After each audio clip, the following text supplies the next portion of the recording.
നമസ്കാരം. ഹരിതം സുന്ദരത്തിലേക്ക് എല്ലാ മാന്യപ്രേക്ഷകർക്കും സ്നേഹം നിറഞ്ഞ സ്വാഗതം.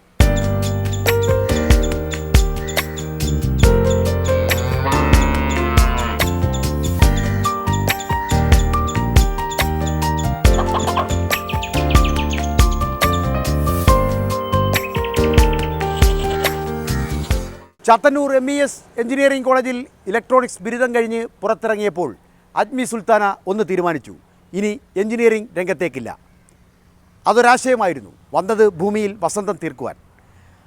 1000 ചതുരശ്ര അടിയിൽ 6000 വ്യത്യസ്ത ഇനം ചെടികളുമായി സുലൂസ് ഓർക്കിഡ് അങ്ങനെ പിറക്കുകയായിരുന്നു.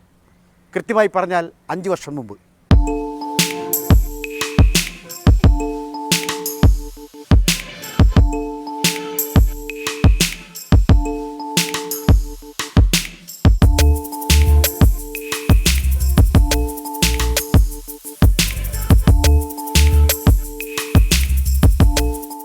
ഓർക്കിഡ് മാത്രമല്ല, അടീനിയവും ആന്തൂറിയവും മോസും വാട്ടർ ലില്ലിയും ഒക്കെയുണ്ട്. വാലും ചിറകും സ്വർണം പൂശിയ ചെടിപ്പക്ഷികളുടെ കാഴ്ചകളുമായി അജ്മിയുടെ സുലൂസ് ഓർക്കിഡിൽ നിന്നും കാണാം ഹരിതം സുന്ദരം.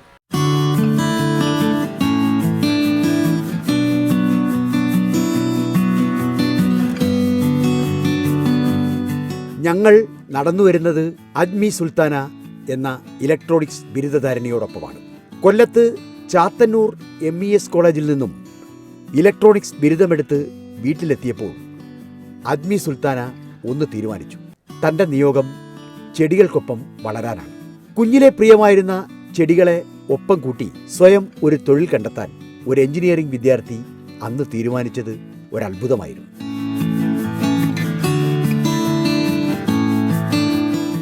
പിന്നീടെപ്പോഴോ ജീവിതയാത്രയിൽ ജീവിത പങ്കാളിയായ നിസാമും സഹോദരൻ മുഹമ്മദ് സഫീറുമൊക്കെ ഒപ്പം ചേർന്നപ്പോൾ അത് ഒരു പ്രസ്ഥാനത്തിൻ്റെ പിറവിയായിരുന്നു. കൊല്ലത്ത് ശാസ്താംകോട്ടയിൽ സുലൂസ് ഓർക്കിഡ്.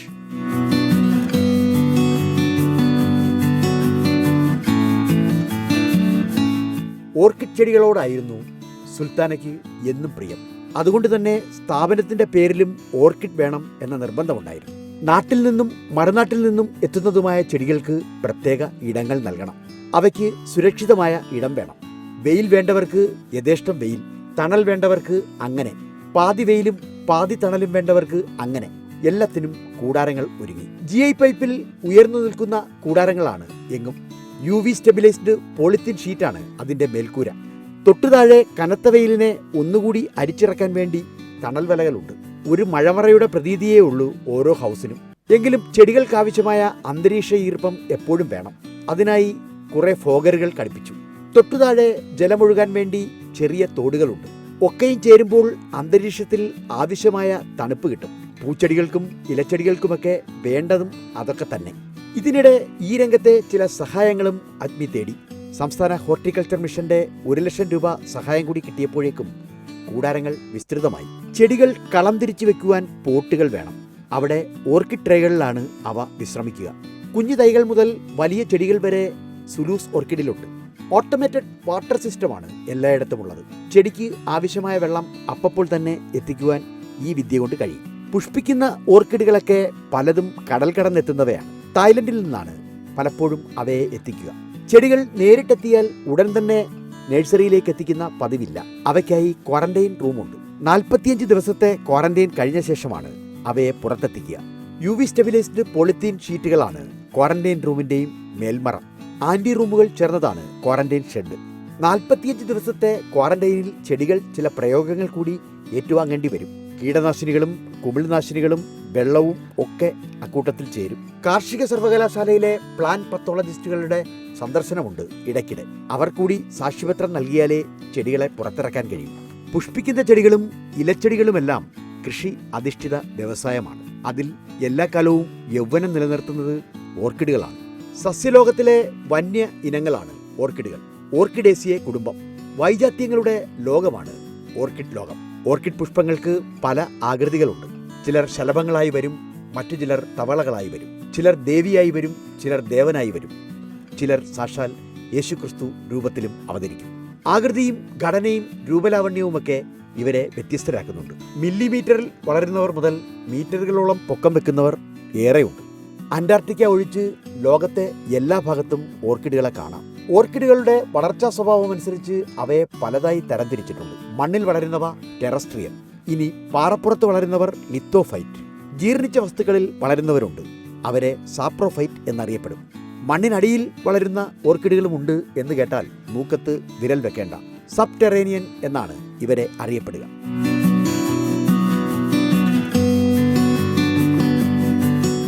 ഓർക്കിഡുകളിലെ അപൂർവ സൗന്ദര്യമാണ് എലിക്കോഫൈലം.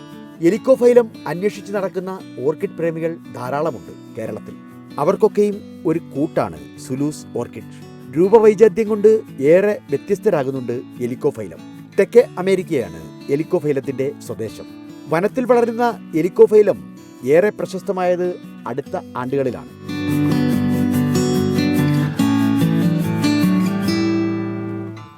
ഓർക്കിഡുകളിലെ പ്രശസ്തമായ ഇനമാണ് ഡെൻഡ്രോബിയം. ഡെൻഡ്രോബിയത്തിൽ തന്നെ ഹിബിക്കി എന്ന ഒരിനമുണ്ട്. ജപ്പാനിൽ ഹിബിക്കി എന്നാൽ പ്രതിധ്വനി എന്നാണ് അർത്ഥം. ചുവപ്പിലും ഓറഞ്ചിലുമൊക്കെയായി പൂക്കൾ വിരിയുന്ന ഹിബിക്കി ഓർക്കിഡ് പ്രേമികളുടെ ഹരമാണ്. ഒരു കുലയിൽ സാന്ദ്രതയോടെ പൂക്കൾ വിരിയുന്നതാണ് ഹിബിക്കിയുടെ പ്രത്യേകത. ഡെൻഡ്രോബിയത്തിലെ ബ്രാക്ടൻസവും ലെവിഫോളിയവും ചേർന്ന സങ്കര ഇനമാണ് ഹിബിക്കി. 10 മുതൽ 15 സെന്റിമീറ്റർ വരെ വളർച്ചയുണ്ട്. എങ്കിലും സൂര്യപ്രകാശത്തെ അവർ അവമതിക്കുന്നില്ല.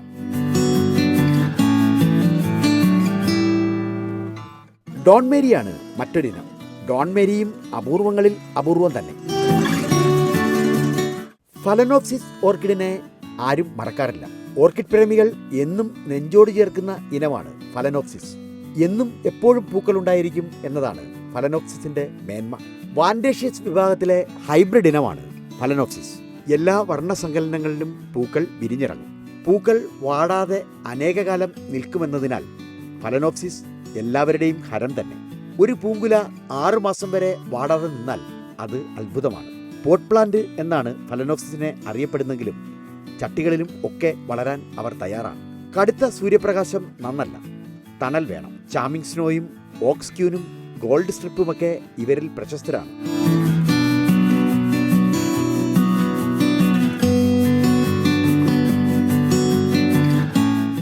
ഓർക്കിഡിൽ തുടക്കക്കാർക്ക് ഏറെ യോജിച്ച ഇനമാണ് ഡെൻഡ്രോബിയം. ഓർക്കിഡ് ഇനത്തിൽ ഏറ്റവും കൂടുതൽ അംഗങ്ങളുള്ളതും ഡെൻഡ്രോബിയം കുടുംബത്തിൽ തന്നെ. 1800-ലധികം വന്യജാതികൾ ഇവരിലുണ്ട്. മരത്തിൽ ജീവിക്കുന്നു എന്നതാണ് ഡെൻഡ്രോൺ എന്ന വാക്കിന്റെ അർത്ഥം. ഗ്രീക്ക് പദമായ ഡെൻഡ്രോണിൽ നിന്നാണ് ഡെൻഡ്രോബിയം എന്ന പേർ ഇവർ ചാർത്തിയെടുത്തത്. ഏറ്റവും ആവശ്യക്കാരുള്ള ഓർക്കിഡനവും ഡെൻഡ്രോബിയം തന്നെ. ചട്ടികളിലും ഉയർന്ന പ്രതലത്തിലെ ബെഡുകളിലുമൊക്കെ ഡെൻഡ്രോബിയം വളരും. ഒരു തണ്ടിൽ നിന്ന് തന്നെ 8-10ഓളം പൂക്കുലകൾ വിരിഞ്ഞിറങ്ങും. 10 മുതൽ 70% വരെയുള്ള സൂര്യപ്രകാശമേ ഡെൻഡ്രോബിയത്തിന് ആവശ്യമുള്ളൂ. Amma white, സാക്കുറ pink, Kasim white, എർസ കുൾ എന്നിവ ഡെൻഡ്രോബിയത്തിലെ പ്രശസ്തമായ ഇനങ്ങളാണ്. ഇതാ വരുന്നു സിംഗപ്പൂരിന്റെ ദേശീയ പുഷ്പം വാൻഡ. വാൻഡ മിസ് ജോവാക്കം എന്ന ഇനമാണ് സിംഗപ്പൂരിന്റെ ദേശീയ പുഷ്പം. പുഷ്പാലങ്കാരങ്ങൾക്ക് ഏറെ യോജിച്ച ഇനമാണ് വാൻഡ. വൈജാത്യമാണ് വാൻഡയെ വ്യത്യസ്തമാക്കുന്നത്. ഒരു വശം ഉരുണ്ടതും ഒരു വശം പരന്നതുമെന്ന സെമി ടെറേറ്റ് വിഭാഗത്തിലാണ് വാൻഡ ഉൾപ്പെടുക. ബാസ്ക്കറ്റുകളിലും ചട്ടികളിലും ബെഡുകളിലുമൊക്കെ വാൻഡയെ വളർത്താം. ഓർക്കിഡിലെ പ്രശസ്തമായ സങ്കര ഇനങ്ങളെ ഉൽപ്പാദിപ്പിക്കുവാൻ വാൻഡയെ തിരഞ്ഞെടുത്തിട്ടുണ്ട്. ടെസറ്റെ, ടെസ്റ്റേഷ്യ, ബെറ്റി, ജോൺ ക്ലബ്, കാസിംസ് ഡിലൈറ്റ് എന്നിങ്ങനെ പ്രശസ്തരായ ഇനങ്ങൾ വാൻഡയിലുണ്ട്.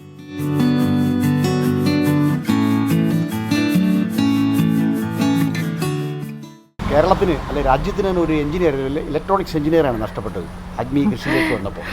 എന്ത് തോന്നുന്നു? ഒരിക്കലും ഇല്ല.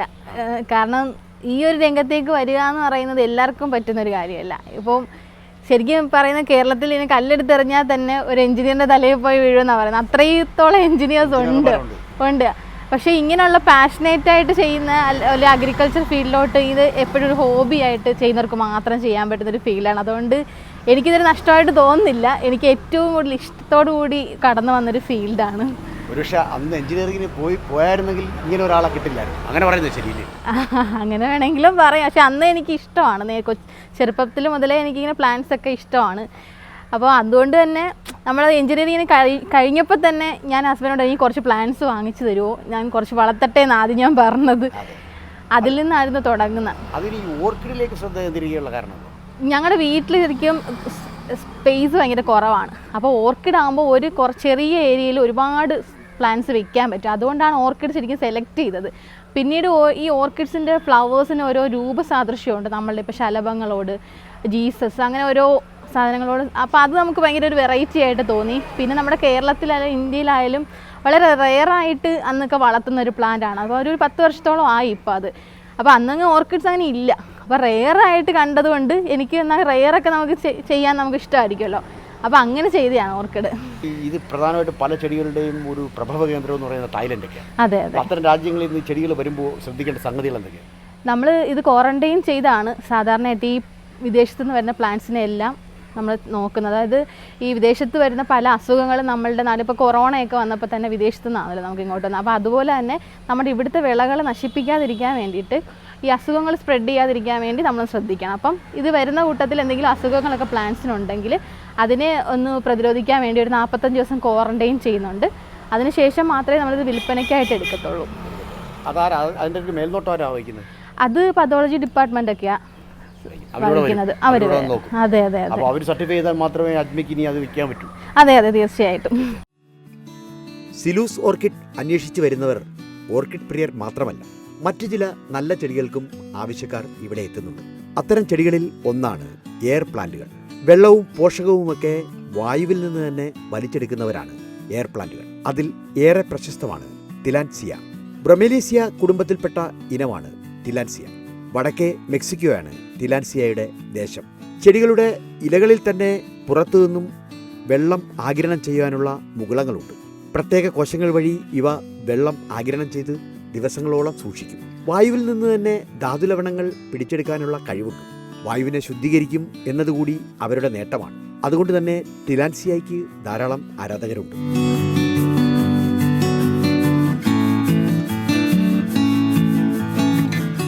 സ്പാനിഷ് മോസ് ഒരു താടിയാണ്.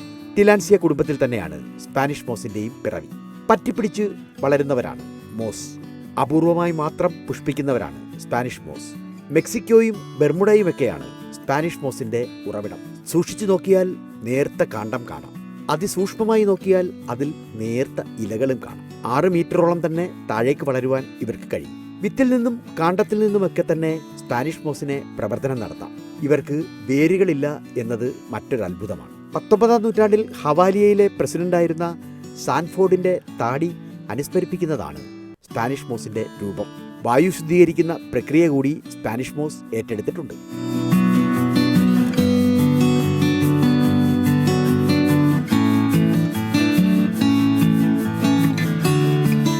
അഡീനിയം എന്നാൽ പുഷ്പപ്രേമികളുടെ ഹരമായ ചെടി തന്നെ.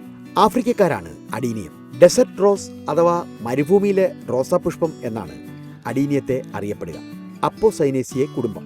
അഡീനിയം ഒബേസം എന്ന സുന്ദരിയാണ് ഡെസർട്ട് റോസ് എന്നറിയപ്പെടുക. ഒരു പുഷ്പം വരികയോ പൂങ്കുലകളായി വിരിയുകയോ ചെയ്യുന്നതിനേക്കാൾ ഒരു പുഷ്പത്തിൽ തന്നെ ധാരാളം ദളങ്ങൾ വരുന്നതിനാണ് പ്രിയം. അഡീനിയം മൾട്ടിഫോറം അങ്ങനെയാണ് ഹരമാകുന്നത്. അറേബിക്കവും സ്വാസിക്കവുമൊക്കെ ഇവരിലെ പ്രിയ ഇനങ്ങൾ തന്നെ. അഡീനിയത്തിന്റെ വലിയൊരു ശേഖരം തന്നെ സുലൂസ് ഓർക്കിഡിലുണ്ട്.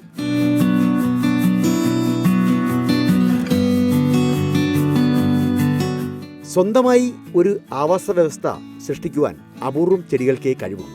അങ്ങനെയുള്ള ഒരു കൂട്ടരെ കൂടി സുലൂസ് ഓർക്കിഡ് ഒപ്പം കൂട്ടിയിട്ടുണ്ട്. ബ്രൊമിലിയാഡ് എന്നാണ് അവരുടെ പേര്. പൈനാപ്പിൾ കുടുംബത്തിലാണ് ബ്രൊമിലിയാഡ് ഉൾപ്പെടുക. നീണ്ട ഇലകളിൽ വെള്ളം സംഭരിച്ചു വയ്ക്കുവാൻ ഉള്ള കഴിവാണ് ബ്രൊമിലിയാഡിനെ വ്യത്യസ്തമാക്കുന്നത്. തെക്കേ അമേരിക്കയാണ് ബ്രൊമിലിയാഡിന്റെ സ്വദേശം. 2 മുതൽ 5 വർഷം വരെയാണ് ബ്രൊമിലിയാഡ് ചെടികളുടെ ആയുസ്. ഒരിക്കൽ പൂത്താൽ പിന്നീട് ആയുസ് തീർന്നു എന്നർത്ഥം. ഇൻഡോർ പ്ലാന്റായും വയ്ക്കാം എന്നതാണ് ബ്രൊമിലിയാഡിന്റെ മേന്മ. ഭാഗ്യം കൊണ്ടുവരുന്ന ചെടിയാണ് ഇവ എന്ന് പൊതുവെ കരുതപ്പെടുന്നു. പ്രത്യേകിച്ച് സീസണുകൾ ഒന്നും ബ്രൊമിലിയാഡിനില്ല. കുറഞ്ഞ സൂര്യതപത്തിൽ എപ്പോഴും വളരുന്നവരാണ് ബ്രൊമിലിയാഡ്. ഓർഗാനിക് വളപ്രയോഗങ്ങളാണ് ഇവർക്ക് നല്ലത്. നേർത്ത മഴ കിട്ടിയാൽ അവർ അതും ആസ്വദിക്കും. വായു ശുദ്ധീകരിക്കും എന്ന പ്രക്രിയ കൂടി ബ്രൊമിലിയാഡും ഏറ്റെടുത്തിട്ടുണ്ട്. അരേസിയ കുടുംബത്തിൽപ്പെട്ടവർക്കും ഇവിടെ സ്ഥാനമുണ്ട്. ആന്തൂറിയമാണ് ഇതിൽ പ്രധാനം. ആന്തൂറിയങ്ങൾ ഏറെ ഉണ്ടെങ്കിലും ആന്തൂറിയം ക്രിസ്റ്റലാനിയത്തിനാണ് ഇപ്പോൾ പ്രിയം. മാഗ്നിഫിക്കം എന്ന ഇനത്തിനെ അനുസ്മരിപ്പിക്കുന്നതാണ് ക്രിസ്റ്റലാനിയം. വിസ്തൃതമായ പത്രങ്ങളും കാണപ്പെടുന്ന ഞരമ്പുകളുമാണ് ക്രിസ്റ്റലാനിയത്തിന്റെ ആകൃതിയും സൗന്ദര്യവും. അമേരിക്കയിലെ ഇൻഡോർ പ്ലാന്റുകളിൽ ഏറെ മികച്ചു നിൽക്കുന്നത് ക്രിസ്റ്റലാനിയം തന്നെ. ഇതിന് ചില വളങ്ങളൊക്കെ ഉണ്ട്. അതെ അതെ. അതൊക്കെ എന്തൊക്കെ വളങ്ങളാണ്? വളങ്ങൾ നോർമലി ഇപ്പോൾ കോമൺ ആയിട്ട് എല്ലാവരും കൊടുക്കുന്നത് NPK വളങ്ങളാണ്. നമ്മൾ ഈ വേനൽക്കാലം ആകുമ്പോൾ ഫുള്ള് ജൈവവളങ്ങൾ കൊടുക്കും. അതായത് ചാണകത്തിൻ്റെ slurry, fish amino, egg amino, കപ്പലണ്ടിയുടെ സ്ലറി, പിണ്ണാക്ക്. അപ്പോൾ അങ്ങനെ സ്ലറികളായിരിക്കും നമ്മൾ കൂടുതലും വേനൽക്കാലത്ത് ഉപയോഗിക്കുക. അതിലെല്ലാം NPK അടങ്ങിയിട്ടുണ്ട്, വിത്ത് മൈക്രോ ന്യൂട്രിയൻസ് അതിലെല്ലാം കാണും. പക്ഷേ നമ്മൾ ഇപ്പോൾ മഴയൊക്കെ ആകുമ്പോൾ പൊതുവേ ഇങ്ങനെ അഴുകലൊക്കെ നമ്മൾ അഴുകിയൊക്കെ പ്ലാന്റ്സ് കിടക്കുമല്ലോ. അപ്പോൾ അത് അവോയ്ഡ് ചെയ്യാനായിട്ട് കെമിക്കൽ ഉപയോഗിക്കും. അപ്പോൾ കെമിക്കലിനകത്ത് NPK വിത്ത് മൈക്രോ ന്യൂട്രിയൻസ് ഉണ്ട്. NPKയുടെ ഒരുപാട് റേഷ്യോ ഉണ്ട്, 19, 19, 13, 27, 27 അങ്ങനെ ഓരോ ഘട്ടത്തിലും ഓരോ റേഷ്യോയിലായിരിക്കും കൊടുക്കേണ്ടത്. അപ്പോൾ അതെല്ലാം കൊടുക്കും. അതോടൊപ്പം ന്യൂട്രിയൻസ്, പിന്നെ ഓരോരോ ന്യൂട്രിയൻസ് ഏതാണോ വേണ്ടത് ആ കുറവനുസരിച്ചിട്ട് നമ്മൾ കൊടുക്കും. പ്ലാന്റ് കാണുമ്പോൾ നമുക്ക് മനസ്സിലാവും അതെന്താണ് ഡെഫിഷ്യൻസി എന്നുള്ളത്. എങ്ങനെയാണ് മനസ്സിലാക്കുന്നത്? അത് ലീഫിലായിരിക്കും കൂടുതലും മനസ്സിലാവുക. ചിലപ്പോൾ ലീഫിൽ ചുളിവുണ്ടാവുക, അല്ലെങ്കിൽ ചില യെല്ലോയിഷ് ആയിട്ട് വരിക, ചില പിങ്കിഷ് ആയിട്ട്, അങ്ങനെ ഓരോരോ സിംറ്റം ഉണ്ട് ഓരോന്നിൻ്റെ ഡെഫിഷ്യൻസി. നമ്മുടെ മനുഷ്യരെ പോലെ തന്നെ ആ പ്ലാന്റ്സും. അപ്പോൾ അത് കണ്ടിട്ട് ഞാൻ മനസ്സിലാക്കും. അപ്പോൾ എന്നിട്ട് അത് കൊടുക്കുക അങ്ങനെ ചെയ്യും. ഇപ്പം നമ്മുടെ ഈ അഭിമുഖം കണ്ടുകൊണ്ടിരിക്കുന്ന ഒരാൾക്ക് ഒരു ചെടി വേണം അല്ലെങ്കിൽ ഒരു ഓർക്കിഡ് വേണമെന്ന് ആഗ്രഹിച്ചാൽ അവർക്ക് എങ്ങനെയാണ് ഇത് അയച്ചു കൊടുക്കാൻ കഴിയും? നമ്മൾ ഫുൾ ഓൺലൈൻ ഡെലിവറിയാണ് ചെയ്യുന്നത്. അതായത് ഇന്ത്യയിൽ എവിടെ ഇരുന്ന് വേണമെങ്കിലും നിങ്ങൾക്ക് ഓർഡർ ചെയ്യാനായിട്ട് പറ്റും. ഇപ്പോൾ ഇത് കണ്ടുകൊണ്ടിരിക്കുന്ന പ്രേക്ഷകർക്കാണെങ്കിൽ. അപ്പോൾ നമുക്ക് വെബ്സൈറ്റ് ഉണ്ട്, www.sulusorchids.com ഉണ്ട്. അതുപോലെ തന്നെ ഇൻസ്റ്റാഗ്രാം, യൂട്യൂബിലെല്ലാം നമ്മൾ ആക്റ്റീവാണ്. അപ്പം അതിൽ നമ്മൾ അപ്ഡേഷൻസ് ഒക്കെ ഇടാറുണ്ട്. ഒരു വെറൈറ്റി ഇപ്പോൾ ഇറങ്ങുമ്പോൾ ആ വെറൈറ്റി നമ്മൾ വീഡിയോ ചെയ്യും. അപ്പോൾ അത് കണ്ടിട്ട് ഒരുപാട് പേര് സൈറ്റിലും വാട്സപ്പ് ത്രൂ എല്ലാം ഓർഡേഴ്സ് വരും. അപ്പോൾ സോഷ്യൽ മീഡിയ അതെ അതെ ആ പ്ലാറ്റ്ഫോമിൽ കൂടി ഈ രംഗത്തേക്ക് വന്നത് തന്നെ. ഓരോ ഇനത്തിനെയും പ്ലാന്റ് ചെയ്യുന്നതിലും പ്രത്യേക ബിരുദുണ്ട് അദ്മിക്ക്. അതിനായി അദ്മിക്ക് കൂട്ടായി ജീവനക്കാരി ജിഷയുമുണ്ട്. തൊണ്ടാണ് പ്രധാനപ്പെട്ട പോട്ടിംഗ് മിശ്രിതം. തൊണ്ട് വെള്ളത്തെ ആഗിരണം ചെയ്ത് അങ്ങനെ നിർത്തും. പൈൻമരത്തിന്റെ ചീളുകൾക്കും വെള്ളത്തെ പിടിച്ചു നിർത്താനുള്ള കഴിവുണ്ട്. കരി ഒരു സാർവലൗകിക അണുനാശിനിയാണ്. അണുക്കളില്ല എന്നതും അതിന്റെ മേന്മയാണ്. ഓട് കഷ്ണങ്ങൾ, ക്ലേ ബോൾ, സ്പാഗ്നം മോസ് എന്നിവയെല്ലാം ചേരുമ്പോൾ ഒന്നാം തരം പോട്ടിംഗ് മിശ്രിതമാകും. ചട്ടി വൃത്തിയാക്കി അണുനശീകരണം നടത്തിക്കഴിഞ്ഞാൽ പിന്നീട് ഓടിടുകയാണ് ആദ്യ പടി. ഓടിട്ട് നിരത്തിയ ശേഷം ചെടി വയ്ക്കും. ചുറ്റുവട്ടത്ത് വൃത്തരൂപത്തിൽ തന്നെ കരിയിട്ട് കഴിഞ്ഞാൽ പിന്നീട് അതിന് മുകളിൽ തൊണ്ടിടാം. തൊണ്ടടുക്കിയ ശേഷമാണ് പൈൻവുഡ് നിരത്തി വയ്ക്കുക. വീണ്ടും ചെറിയൊരു ലെയറിൽ കരിയിടും. അപ്പോഴേക്കും സ്പാഗ്നമോസിന്റെ സമയമായി. സ്പാഗ്നമോസ് അക്ഷരാർത്ഥത്തിൽ ഒരു പായൽ തന്നെ. അത് ധാരാളം വെള്ളത്തെ പിടിച്ചു നിർത്തുന്ന പായൽ തന്നെ. മോസ് നിറച്ചാൽ വീണ്ടും കരിയിട്ട് അതിനു മുകളിൽ ക്ലേബാൾ നിറയ്ക്കുന്നതോടെ ചെടി ചട്ടിയിലായി കഴിയും.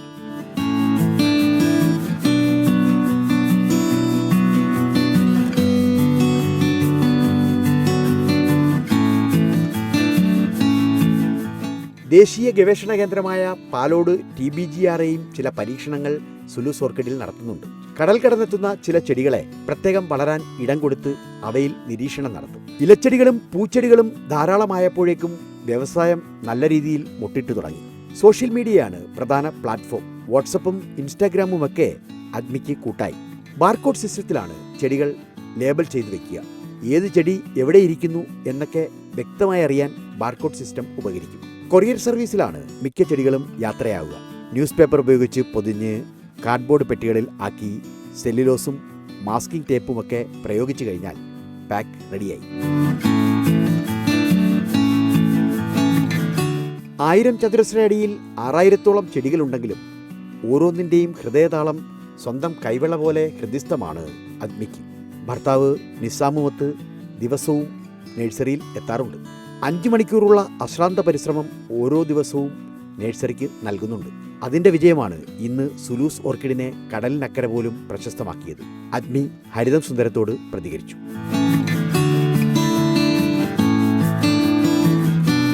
ഇങ്ങനെയൊക്കെ ആണെങ്കിലും ഈ സ്ഥാപനത്തിന് ഒരു ലക്ഷ്യമുണ്ടാവും. കാരണം എന്ന് വെച്ച് കഴിഞ്ഞാൽ ഒത്തിരി പ്ലാന്റുകൾ വരുന്നു, അത് ഒത്തിരി ആളുകൾ കൊടുക്കുന്നു. ഇതൊക്കെ കൂടെ ഇതിലൂടെ അനുഭവിക്കുന്ന ഒരു ആത്മസംതൃപ്തി എന്താണ്? ഇത് ശരിക്കും ഭയങ്കര എൻജോയ് ചെയ്ത് ചെയ്യാൻ പറ്റുന്ന ഒരു തൊഴിലായി ഇത്. നമുക്ക് പ്ലാന്റ്സ് വളരുന്നത് കാണുന്നത് തന്നെ നമുക്ക് ഭയങ്കര സന്തോഷമാണ്. പിന്നെ ഇത് വാങ്ങിക്കുന്നവരും അതുപോലെ തന്നെ ഇഷ്ടപ്പെട്ട് വാങ്ങിക്കുന്നവർ. അപ്പോൾ അവരുടെ സന്തോഷവും നമുക്ക് ഏറ്റവും നല്ല പ്രോഡക്റ്റ് കൊടുക്കാൻ പറ്റുക, അതൊക്കെ അവരുടെ ആ ഒരു സന്തോഷം കാണുന്നത് തന്നെ നമുക്ക് ഭയങ്കര ഒരു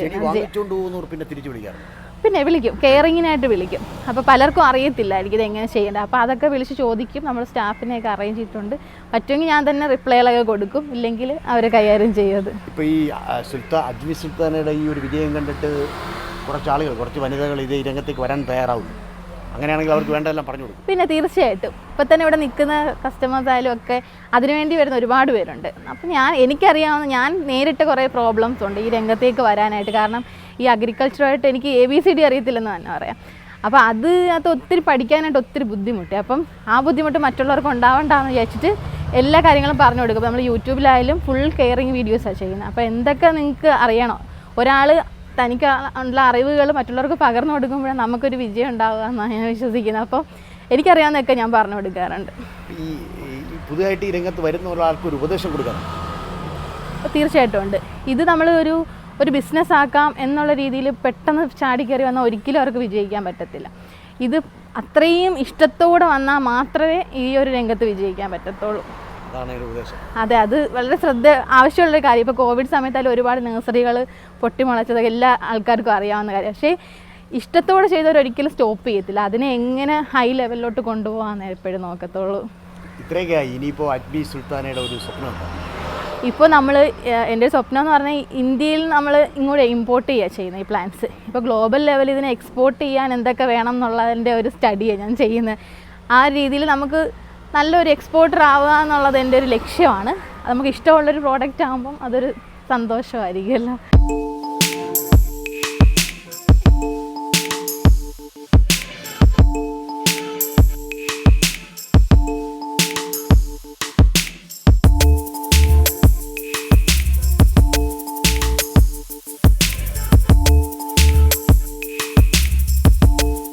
മണമില്ലാത്ത പൂക്കളും മാരിവിൽ സൗന്ദര്യമുള്ള ഇലച്ചെടികളും അതൊക്കെ എന്നും പൂത്തുലഞ്ഞു തന്നെ നിൽക്കും. നേരാം സുലൂസ് ഓർക്കിഡിനായി ഭാവുകങ്ങൾ.